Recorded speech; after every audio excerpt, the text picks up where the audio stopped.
Today, President Obama continued his economic tour of America's heartland, stopping in Ohio to visit a family who had been saved by the stimulus. The president assured Americans that slowly but surely we're moving in the right direction. But what do Americans really think about the economy? Well, according to a new AP poll, 56% of Americans disapprove of the president's performance on the economy. Meanwhile, 61% think the economy has gotten worse or stayed the same under Obama's watch. Joining me now to talk more about this is Gerald Celente with the Trends Research Institute. So, Gerald, first of all, after President Obama's speech, a bunch of us in the newsroom noticed something that you had tweeted.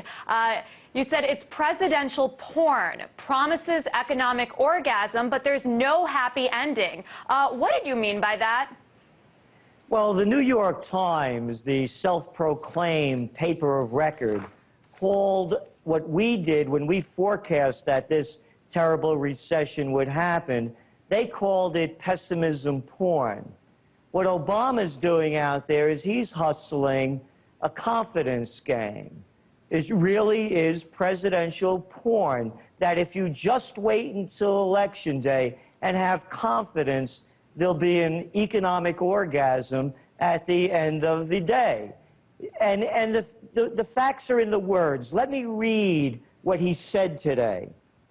Quote, "What we're trying to do is to create a virtuous cycle where people start feeling better about the economy."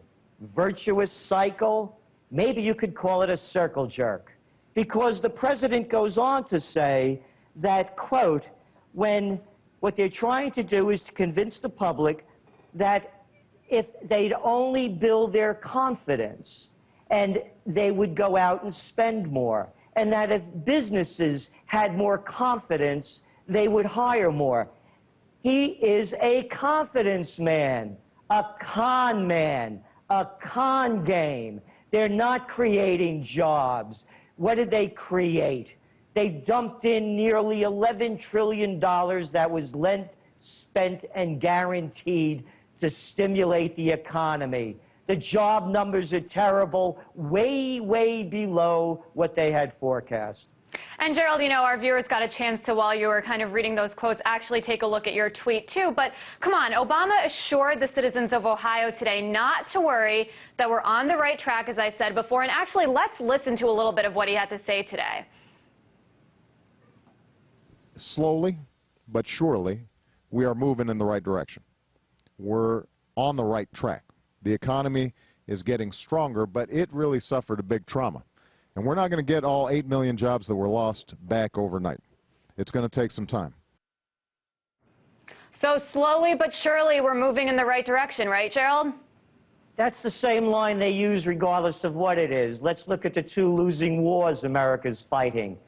Listen to General Petraeus last week out in the news media trying to, quote, convince the public to stay the course. What's the word they use?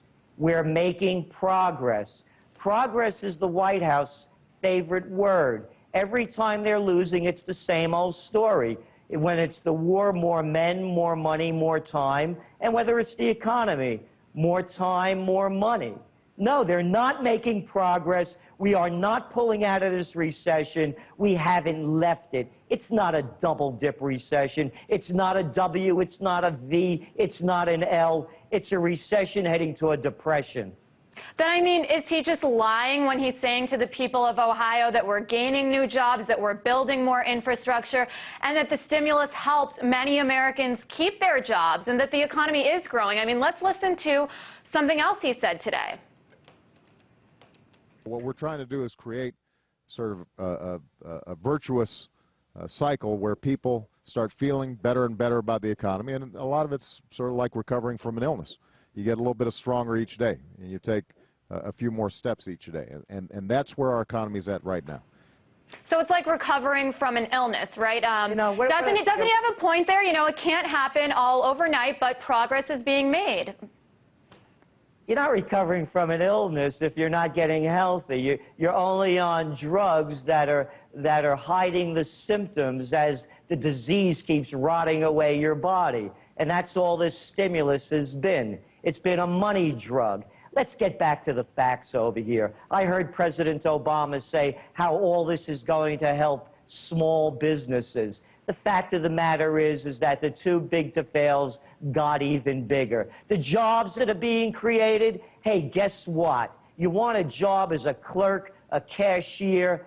How about working at a fast food joint or maybe a home health care aide? That's a good job for you. No, the jobs as merchants and craftspeople and tradesmen and manufacturers, they're gone. They're overseas.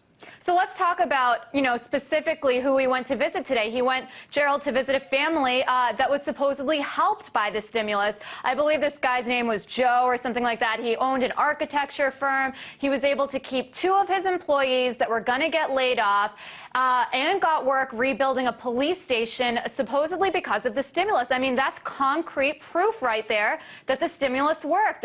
He's showing us actual examples, families who have been helped by all of this. I mean, how can you discount all of that? Yeah, a country of what, 300 million plus people, 2 jobs, and what a cheap trick. Ohio, put it all together. Remember a family named Joe.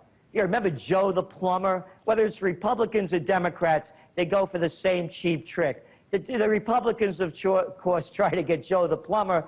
The quiche eaters and the balsamic smilers, they go for Joe the architect. A step up. Come on, 2 jobs, what's that? The country's lost over 8.5 million. Right. Gerald, really quickly before I let you go, I have to ask you about something else that was really popular today as President Obama was giving his speech.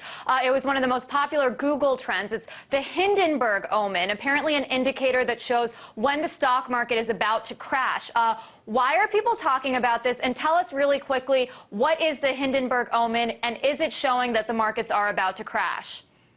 Well, we don't put much stock in that forecast. There's something that they did in the past that shows that when S&Ps and certain indexes meet different variables, that the market crashes. Look, we've been saying that the market's going to crash of 2010 was going to happen. That was our top 10 trend forecast in December of 2009. So now all the numbers are adding up to crash, and they want to put a neat little formula around it to show that it's going to happen. It's much bigger than that. This is a global meltdown. All right, Gerald, you're one step ahead of them. That's Gerald Celente, director of the Trends Research Institute. Thanks.